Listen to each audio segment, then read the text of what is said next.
Welcome to your new favorite ultimate podcast. Unmarked. Listen to two perspectives of two generations, ultimate players chasing the same dream. Talking about on-field experiences and the stories around it. All right, let's get into it. Welcome, Unmarked. Big episode here. Elliot, Bonnet, you already know the name, but you might not know that me and Elliot go way back. Trained every day, 2024, lifted every day. He is the real deal on and off the field. We're going to pick his brain about strength and conditioning. He's one of the best athletes in the entire sport, but also the way he sees ultimate and life go hand in hand. So, Elliot, thank you so much for joining Unmarked. First and foremost, where are you at today? Just, how's the life going? And, where are you? And give us a little day-to-day sample of day in the life. Hi. First, thanks for having me. It's very cool to be one of your first guests on this podcast. And where am I right now? I'm in France, my parents' place, my hometown called Angoulême. And I'm just like grinding in my off season, going in the gym on the field just to be ready for next season with Chuck for Worlds. And then I will move to Nantes, so the town where Chuck is, in March. But for now, I'm just pretty much chilling. There's some sun and no snow on my side, so it's pretty chilling. Lucky, yeah. Mm-hmm. How is your, going a bit more into that, you're kind of setting up your training for the season. What's your day-to-day like? Give us a little insight in what's going on. So how I work this off season is that I have my field workouts, my lower body workouts, my upper body workouts, and like everything I need for frisbee. And I have also my job on the side, so I have like EB Athletic where I follow some athletes in frisbee. I have also two teams and some individuals. So like this takes me a lot of time, but I try to like schedule like my day, like waking up and having a workout like at the end of the morning, then going to eat and working all afternoon. And sometimes in the week I can have like a second workout, like 2 times in the week. Sometimes I have a second workout, but most of the time it's just like one big one and like maybe a little small one in the afternoon, like at home, some stretching, some stuff. But everything is like turning around EV athletic around like those days to like make it grow, and on the side like grinding in the gym and on the field. Awesome. And me and Kai, like this podcast, we both grind ultimate all the time, trying to Mm-hmm. make it our life. How is that EB Athletic going? Like, are you able to mostly do frisbee only? You still have a side job? Yeah, talk a little bit about how your That's real, yeah. ultimate small business is doing and how that's helping you with the day-to-day grind. So first of all, I'm like in freelance, so I can like organize my day as I want. So this is great for like for grinding on my side. EB Athletic, it's existing since a year and a half now. Since I came back from the US in November 2024. So I had like few athletes, and then now I'm following a bunch of athletes in frisbee, preparing them individually for like to perform during their season, off season and season and stuff. And I have like different programs. I'm working with two teams. A third one will arrive soon, and I have like some individuals where I'm like just focused on them and like one on one. So we can like it's only online, so like we're like discussing. I have an app called Everfit. I think like a lot of like I think Haddock is using it. I think Rowan, you're using it too, right? Like Hmm. Everfit is like an app that a lot of physical trainer uses. And I have this. I also have a side job that is not about frisbee at all. It's about public speaking and making um like show some new jobs and stuff to some children in schools. So it's like 1 week a month or stuff like this. And I just go in schools and help children to a better public speaking. But it's like I'm like hired from another company. I'm in freelance. But it's something not about frisbee, but it's like helping to bring a little bit more money. And so yeah, I have this side job.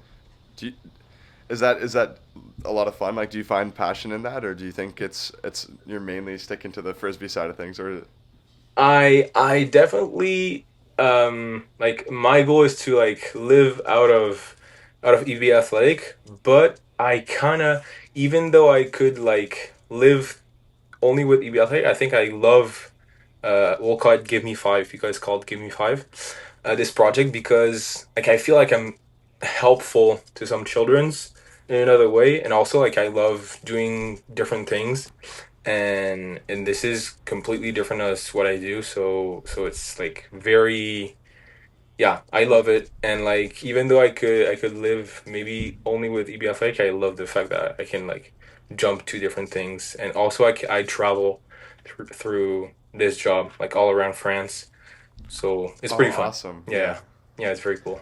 Um, yeah, amazing. Yeah, getting a little bit more into kind of EV athletic, but for your own game. This is the off season. A lot of people are missing the plays, the games, but for like a gym lover, this could be one of the most favorite times of the year. Like, how are you enjoying this like unlimited gym access, no impact off the field? How are you setting up your off season, and like take us through some of the workouts that you've been doing? Yeah, I completely agree with the fact with that. Like, if you're a gym lover, this is the moment for you in the year. You can like have more workload and stuff. And like what I was doing those last months is pretty much like breaking it down to like build it up again. Mostly in technique and my like main movements, my hinge and my squat and stuff. Just like to feel my muscles involved even more. So I was working on technique on my first cycle, and now I'm more working on strength, doing some clusters. So cluster is like a way to build strength, like maximum strength. Like it's like tiny sets into a set. So like now I'm doing clusters 3 by 1. So 1 rep, taking 20 seconds off, 1 rep, taking 20 seconds off, Mm. one last rep. So you can like put even more weight in your on your barbell and like create even more strength. And I'm also like doing some contrast to keep this speed and not only working on strength. And I'm actually working also a lot on the field. Like I don't want to the off season is like we think about it sometimes like the fact that we grind in the gym, but I think it's also the moment to go on the field and work on the speed and like sprint and do some changes of directions. It's not only something that you should do in season. So I'm also working on this, and something I realized I was not good enough is like doing a lot of sprints as efficient from the first to the last one during a game and being fresh. So now I'm doing a lot of like lactic endurance stuff and like Oh, the cool, kind of cool. workout that you're almost puking at the end, and it's hurting, but it's I like it. I'm working on this those days. What are the Do you distances have and what? Oh yeah, I was gonna say, what are the distances and rests for those type of the lactic training? Those type of workout is like mostly 200 400 meters. So in it's like a whole loop of a track, of a normal track. It's like around 30 seconds to a minute and a half, um, uh, sprinting, running, full speed. So it's pretty like tiring. Your heart is going very high. Your legs are burning, and it just like helps you to be able to um like do like be as efficient on the first sprint and on the last one and be as efficient on each sprint.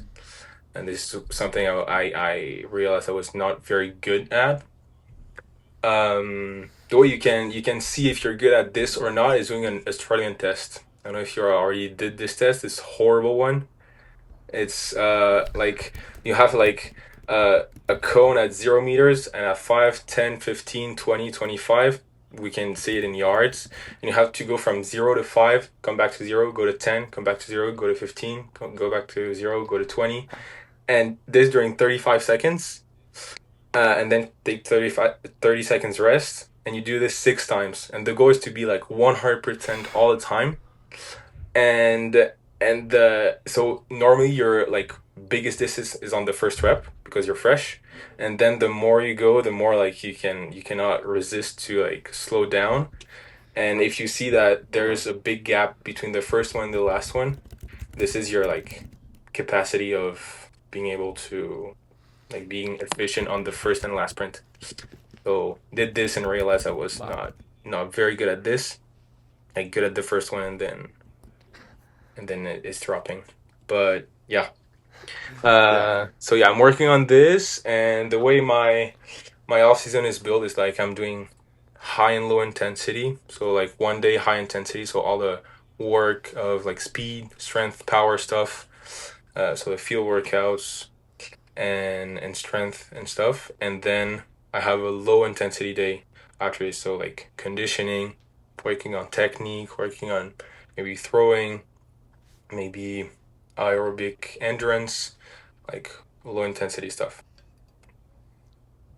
And I'm like having one day high intensity, one day low. So my like my essence my um brain can like Yeah. rest in between each high intensity workout, and then I can be as efficient on as I want on each high intensity workout, and have like use the day in between to work something else.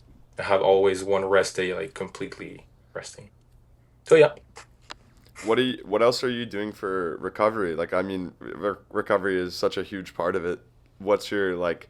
I know you mentioned kind of yoga before or later in the day, but what like going through like your top five recovery things? What's your recovery methods? my top one recovery method is doing nothing, because Yeah, you recover by doing less, not by doing more. So like we have a like like social media and stuff those days are like showing you a bunch of methods, but actually the best method to recover is just like sitting on your couch and watch a movie. Like there's nothing to do and gives you some time to your body and your brain to recover. But like my second tip is this: water. I mean, you can put some electrolytes in it and like fuel your body this way. I use also like eating a lot of proteins after my workouts. So this is something I use. And I mean, there's not too much secret. Like there's like a cold bath and stuff, but like there's some studies, but that maybe shows that um it reduces the your ability to produce strength. But like if you like it, you can do it. I personally don't have an ice bath, but I personally love it. Um, yeah, but yeah, like my top three is just like not doing anything, sleeping, and drinking. Like this is my top three.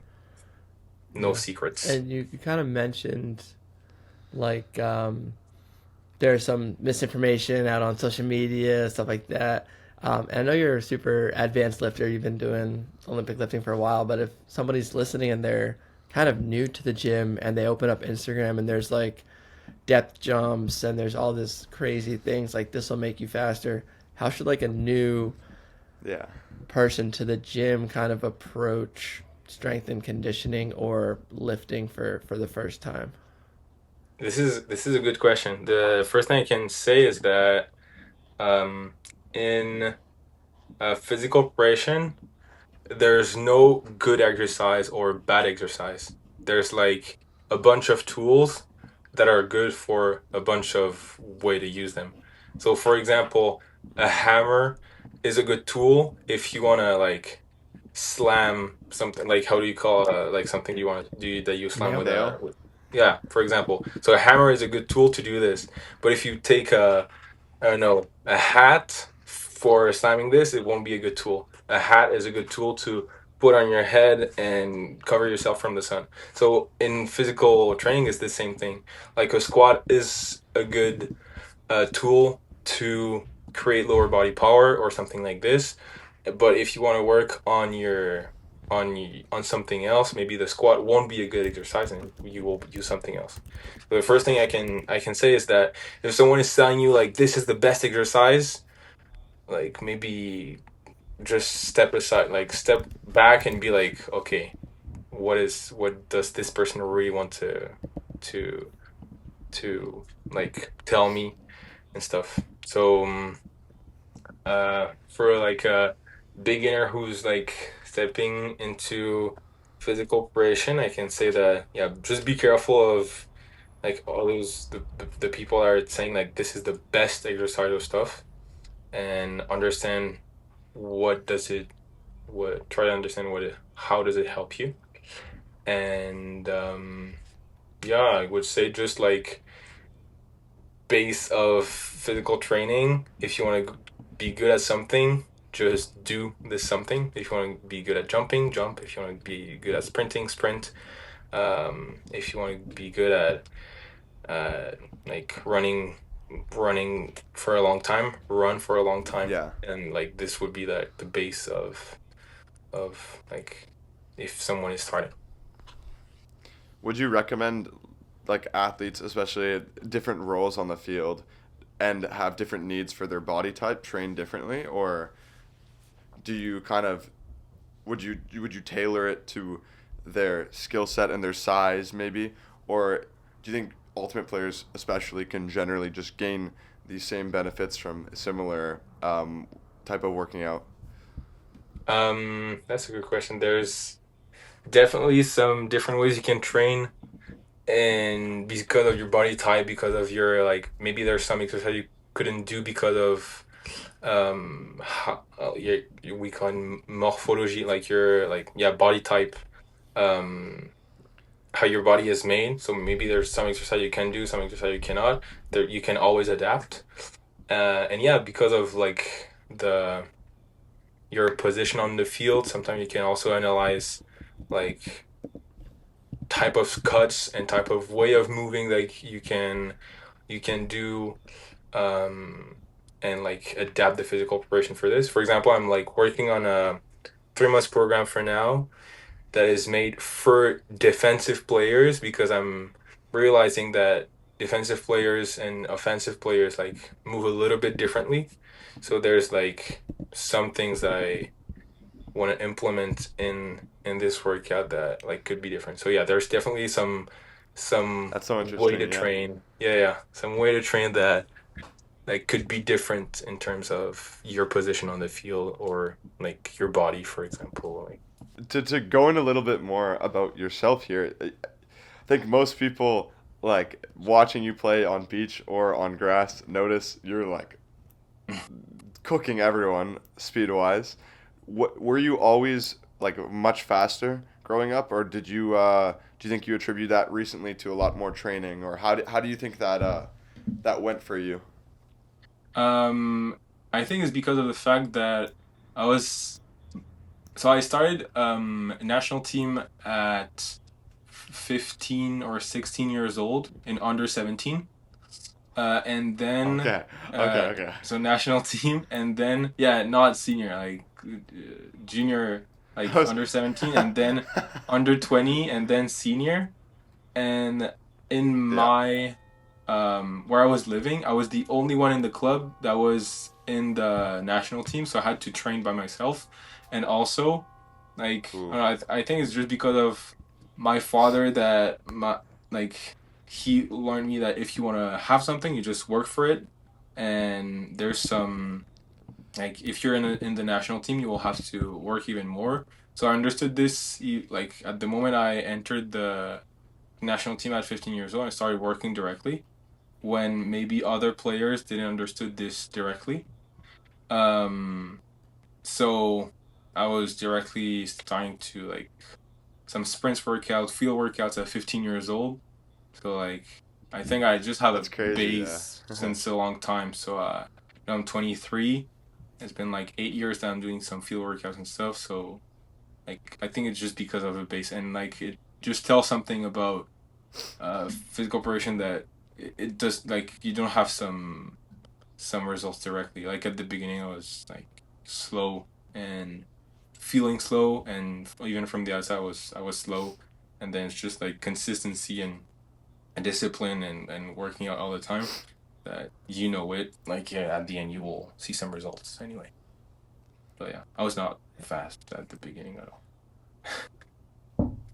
Was there a big breakthrough moment for you? Like, was there a time you just something happened and like a story where like you were competing against something at someone level and you're like, dang, okay, this is paying off. I'm getting faster. I think it was 2023, Los Angeles. I don't know. I felt great. Like my season was doing great. Like I was already like competing in like with seniors since 2 3 years or like even more a little bit more in clubs. But um the year right before I was alternate for World Games. I was already like in this senior world of frisbee. But then like I don't know Los Angeles. I had like I was having fun and I don't know I was just feeling great physically and I don't know what exactly, but I was very well connecting with some players on the field and knew how to use their strength and they knew how to use my strength, so it was working pretty well. And there was this like sparkle that worked pretty well in Los Angeles. Did you know going into that tournament that like you were gonna kind of break out? Like, were you like, "Ooh, I'm feeling good" beforehand, or was like during the tournament starting to kind of feel those things, that confidence, that connection? Was it was it a surprise at the end of the week, or were you like, "Yep, that's kind of where I felt this was going to go"? Yeah, it was definitely a surprise. Like arriving to the tournament, we thought we could have maybe like a fifth place, like losing in quarters, and maybe like having a top five would have been crazy. And like personally, I was like I don't like uh I didn't enter this like saying like I'm gonna crush everything or stuff. I love being part of a team that is working well together. For example, I don't know, truck or like the clubs I'm playing with those years now. I love like being part of like a strategy and not like some individuals breaking out, but like I love when the team is working together. And I was not like I didn't enter Los Angeles saying like I'm gonna crush everything. It was like thinking more about the team and how are we gonna, because if I'm performing and I'm having all the scores but we're last, like I don't give a fuck. Like we're last at the end. I prefer like being like a role player and all the team is on the top of the world instead of the other way. So I didn't enter this tournament thinking like I'm gonna crush everything because I don't think it would How help. does like I noticed it in Portugal.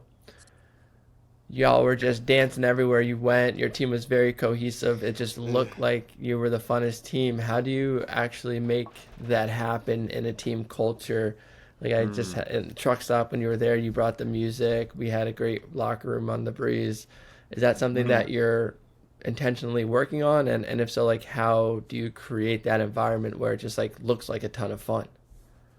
Um, for me, it's frisbee. I think I got introduced by frisbee by people that were like this and having fun and putting some music and like frisbee was like somewhere I always had some fun in like since I started. So for now, like I'm just like everywhere I'm having fun everywhere I'm going in a frisbee team. like having fun doesn't mean I cannot lock in, but I yeah, it's I so just agree with that. Yeah, yeah, like we're here to have fun. We're playing frisbee, like bro, we're it's like just yeah, like yeah, yeah. It's just a piece of plastic at the end of the day. So like I don't know. I'm just taking it seriously because I wanted to like make it also my life. But I know that at the end of the day, it's just a piece of plastic, and I wanna play frisbee. So because I love the sport and I love the community and stuff. hmm But yeah, I it's not something I'm working on at all. Like I'm working on myself to be the best version of myself on and off the field. And I want to also my teammates to feel the best possible and stuff.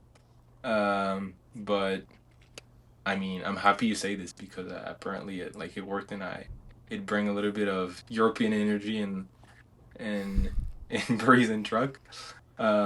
But yeah, maybe it's also yeah like yeah as I said, European frisbee that is a little bit uh I don't know a different energy. yeah.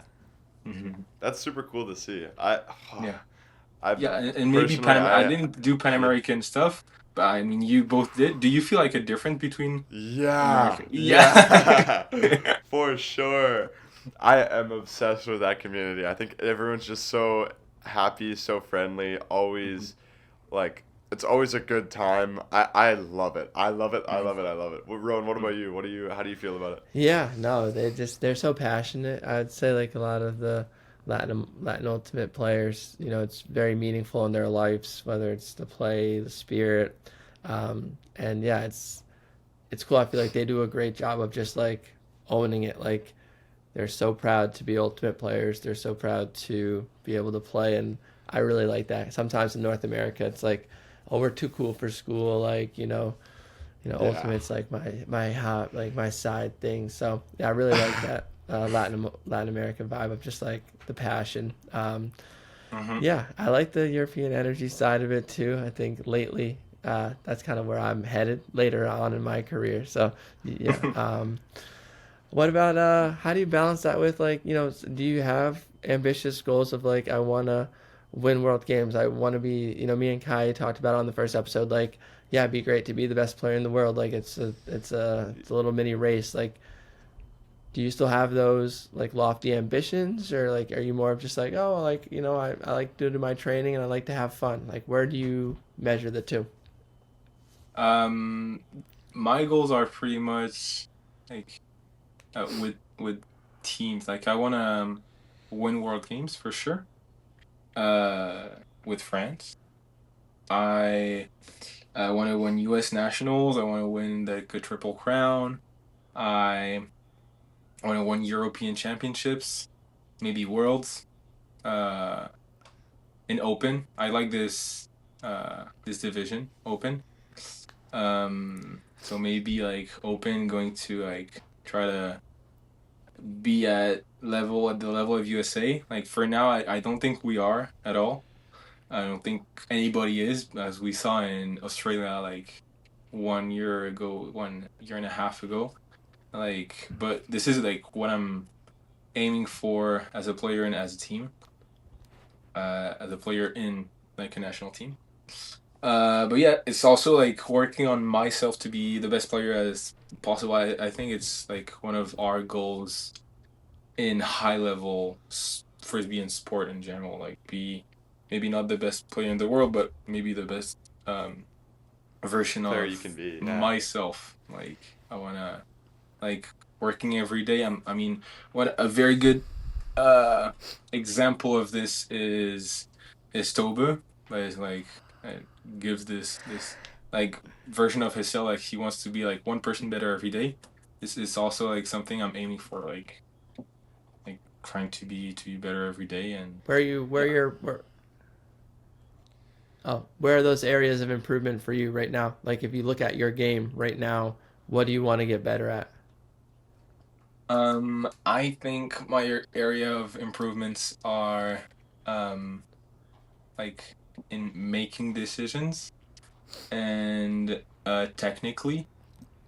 Physically, I think it's my strength, but like, and I pretty much know, even though I'm like still learning a lot about it, but like know my path for the next year or 2 years or a little bit more. So like I'm not like worried about this. Like physically, I'm like it's my strength, and I'm still grinding on this. But I think my biggest area of learning is to yeah, making decisions, making better decisions, and technically, and I think like reading the game even more defensively, like reading it even faster before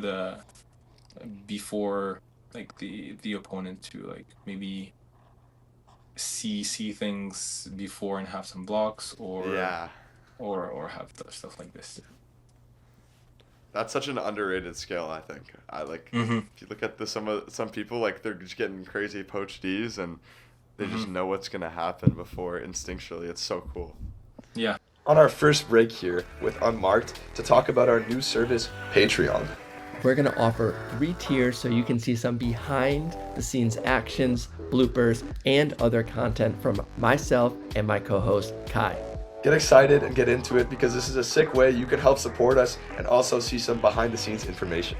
Our Patreon page can be found in our Instagram account. And now let's get back to the action. And we're back. Unmarked game segment. First one, I'm going to take this. Elliot, I know you are big into the EDM music scene. So what I'm going to do is I'm going to list off 5 different types of EDM.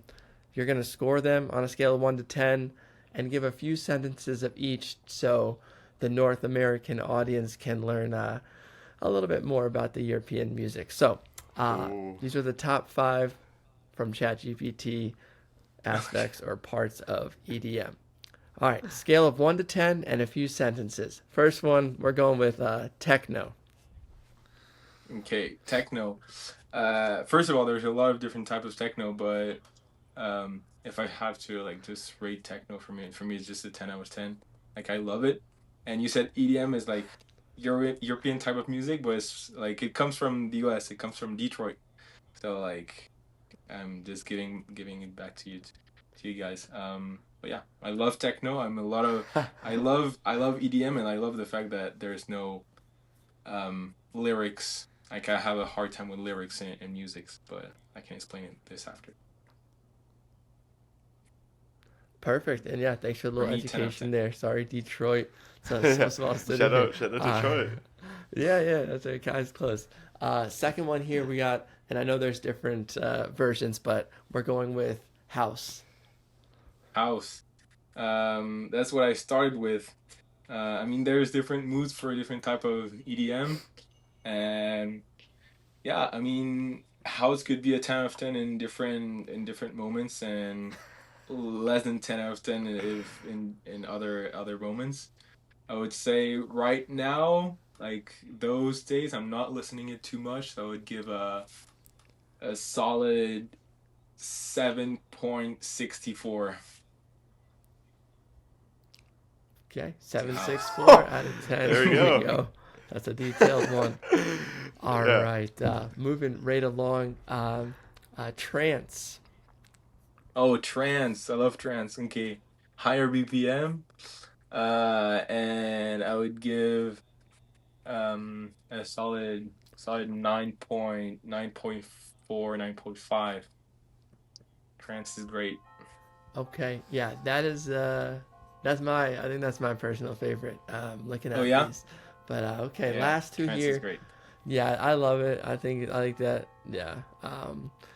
I've never heard this one. Drum and bass. Is that a real Oh, one? drum and I bass, love drum and bass. Yeah. I think it's from the UK. UK, I'm yeah, definitely yeah. going more into drum and bass a little bit more those last months, and like drum and bass UK garage. I'm listening it less, but I'm not enjoying it enough. I think because it's a very good kind of music. So I would give a good 8.6. It's knowing that it's Okay, just like my 86 personal rate and of like how I like this music. sure. Sure, exactly. Yeah, Yeah, we're not. that's we're that's splitting the not purpose. rating That's hairs, what- the, but, not rating the. and last but not least, of course, we have to go with hard style. What are we going with there? Of course, 15 out of 10. I love hardstyle, I like stronger kicks, like hard and dry. Yeah, I love it. This is one of the kind of music I listen the most with like instrumental techno, like hypnotic techno. But yeah, I love hardstyle. All right, and one last question here before we move over to Kai is just a song or two on the playlist that you've been listening to lately that you want to recommend to the followers. Any of those versions or genres. Me? Yeah, sure. yeah. Shoot, Oh, shoot. sorry. Give us a song. Give us a I song thought you were talking to recommendation. Kai. Yeah, Some No. Thanks. some techno music that you should listen. I will give some. I'm a lot listening on SoundCloud, which is like a big platform, not like Deezer or Spotify for like mostly EDM. He's got his So sets. I would Yeah. say to listen to Alarico. I think he's Italian. A very good guy, like instrumental and pretty like hypnotic technique music. Let's say to listen to Parfait with a little bit more like hardstyle kicks. No, Noel Minitel, which is a friend of a friend from frisbee. He's getting better, bigger and bigger. And he's like mixing on a vinyl, like the big. How do you call this? Like big Yeah. Oh yeah, yeah. vinyl. How do you call it? Like the Yeah, big vinyl Yeah, records, vinyl. records, Okay, records. vinyl. Yeah. So he's mixing on this, which is like makes it even more difficult. And he's very good, like doing some fun stuff and like hardstyle stuff. So Noel Minitel, Alarico, and I'll just give the Queen Sarah Laundry, just like a very big DJ right now. Break in the action to remind you can contact us at watchunmarked@gmail.com with any questions, comments, or ideas. Now, let's get back to it. Welcome back. Today we are doing our second segment. It is real or myth, or true or myth, or however you want to look at it. We're going to go over some common myths or common facts in the fitness, training, recovery industry, and we're going to get Elliot to give us his opinions on those. All right, so first question. This is a big one.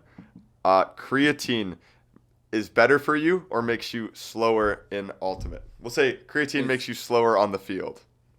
No, it makes you like it's real. Creatine is something you have in your body. Like you don't even have to like supplementing yourself on creatine is very Myth. good, but it's like sometimes people seeing like doping or stuff. It's not doping. You have it already in your body, and just having it more makes you be more efficient and like strong like efforts where you need strength and speed. So yeah, it's real, 100%. Okay. Social media fitness advice hurts more than it helps. Oh, is there something in between real or myth or, I mean, Yeah, you could just give us your take on it. depends which one. Depends from who. Depends the goal of the person who wants to post. Um, there's some that are true. There are some that are myth for sure. Like, there's some bullshit and there's some good things on social media. Just have to be careful. Most top-level ultimate players would benefit more from more recovery rather than more training. Yeah, I think so. Especially in Europe, the season is so long and there's like so many weekends in a row that there's a lot of over training and over like people getting tired. Not talking only about physically, but also like mentally, like they don't want to play frisbee anymore. Like they had enough. So I think like resting and like doing something else beside of frisbee would help a lot of frisbee people. Fire. Next question. Supplements are a necessity to be at the top of your game. Mm. You need Myth. supplements. Myth. It's not Yeah? necessity. Like, you don't have to. It's good.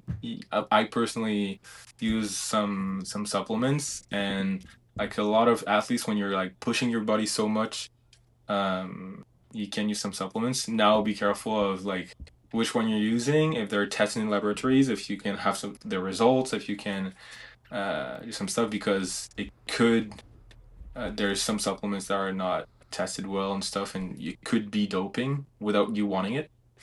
But you're responsible of what you put in your body. So if you're um doped, do you say doped? If you're doped, like If you're it's your doping. yeah. Yeah. If it's your responsibility. So it's not a necessity, but it helps a lot, and I think we pretty much need it. Single leg strength is more important than bilateral strength in ultimate. Oh, um, mm, myth. It's not like more important or less. It's true that when you're running, you're always on one leg. We're not like running with two legs at the same time. But there's sometimes you need to use one tool, and sometimes you need to use another one. That's what I was saying earlier. Like, you have one tool that is answering to one problem, and another tool that is answering to another problem. So maybe some people will need more single leg strength to answer one problem, and some people will need some bilateral strength to answer another problem, because we're like humans, and we're not like an Excel sheet, and there's one answer to the thing. There's like bunch of different answers, bunch of different tools to answer a bunch of different problems. So yeah, I cannot answer this Okay. Yeah, makes one. sense. Most ultimate players would benefit from training rather than scrimmaging. One more time, I think is like there's some people that Okay, I'll reword. Okay, yeah. Does it make sense? Yeah. Okay. Yeah, it makes sense. I mean, yes and no. So yeah, there are some people that are like working out 100% on the gym, and they should maybe like, if you want to be better at frisbee, like play frisbee. And there are some people that like are putting too much aside gym the gym, and not like going putting aside the gym, and yeah, not uh working out enough. But it depends on people. Yeah. For sure. This Yeah. is one that I actually have a lot of experience. A lot of people I hear always say this. If you're not an explosive person, it's much harder to train to be explosive. Um, Myth, 100%. I think Yeah. it's a myth, because like you can become fast just by training being fast. Now there's also like, if you're in an advanced level of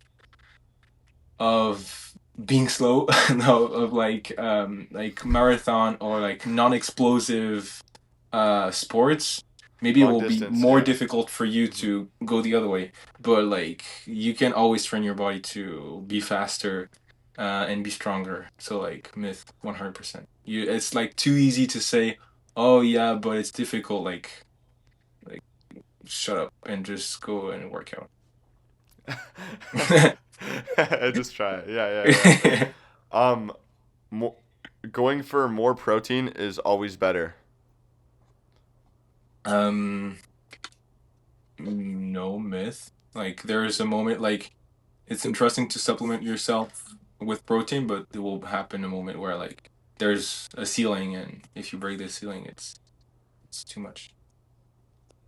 Hey Rowan, my team's looking for jerseys. Do you know anyone who could hook me up with a sweet deal? Oh, funny you ask, Kai. I would love to help your team dress up this season. You know, a player-led, player-supported, scrappy underdog evergreen is coming out of New England, and we'd love to work with you. You can get a little discount for listening to the Unmarked pod. Hit us up on Instagram at Evergreen Kits. or reach out via email, info@evergreenjerseys.com. What does ultimate mean to you in your life and just overall? Oh wow, pretty deep. um, Frisbee is a huge part of my life. First, because of the level I'm reaching, and also because of the fact that it's my job also now. So like as I said, I have like my company, my brand EB Athletic, where I'm like working with athletes to make them better on the field. So it's like outside of the field, I'm also helping people to be better on the field. So like I'm trying to give also to frisbee what it bring me. So frisbee is a huge part of my life. Also, like my family like is following me a lot in this. I found like some of my best friends in ultimate frisbee. I found my girlfriend in ultimate frisbee. So yeah, it's like it's also dictating where I'm gonna stay next season, where I'm like heading to like different cities. So like it's a huge part of my life, and it means a lot. And it's also like a big part of my like emotional like balance. I don't know how to explain. Like it's part of like my happiness and stuff. I mean, like you too, I'm sure. 100%. 100%. Yeah. So like it's a big part of my life. But as we said, Kai, like a few minutes ago, like we know at the end of the day that it's only a piece of plastic. And if Yeah. like I get injured, or maybe tomorrow I'm just like being like, okay, I don't want to play frisbee anymore, and it's completely fine.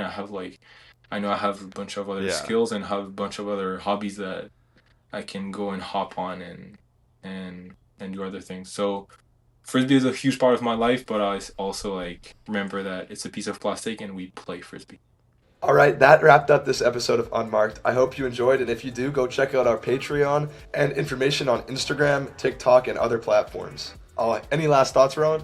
We love the player engagement that we've received so far. Keep it coming. DM us on Instagram. Send us an email to watchunmarked@gmail.com and let us continue interacting with y'all.